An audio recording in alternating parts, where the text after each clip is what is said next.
Now, 3 days after they were originally set to arrive in Jamaica, members of the team to the Caribbean Youth Table Tennis Championship are back home from the Dominican Republic. As they emerged from the arrival area at the Norman Manley International Airport, the remaining 15 members of Jamaica's team to the Caribbean Youth Table Tennis Championship once again had their feet on Jamaican soil. The team was due to arrive last Thursday, but strike action by the air traffic controllers forced them to remain in the Dominican Republic as their flight got cancelled. It was really hard at first, but we realized that we could get your flight and it was good then. It was very annoying and stressful, and I just genuinely wish it didn't happen.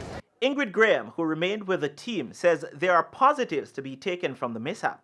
It has taught them life lessons. It has brought them closer because this group has been together for many years. I think this really has brought them closer. They interact more and they see life on a different perspective to say just in case they go to something like this happen, they know what to do and how to manage their resources useful. As it relates to the competition, Jamaica managed to finish third on the medal table. We came back with 4 bronze medals, 2 team bronze and 2 individual doubles title.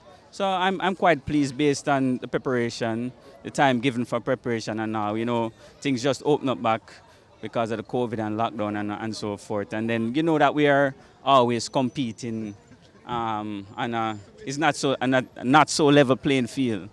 So to finish third overall behind Puerto Rico and Dominican Republic, I am quite pleased. I'm proud that I get to bring home 2 medals. I think there's still a lot of areas to improve on, but so far 2 medals is very nice to have.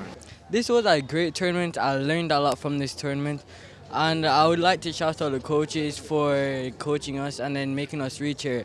Bernardo Brown for TVJ Sports.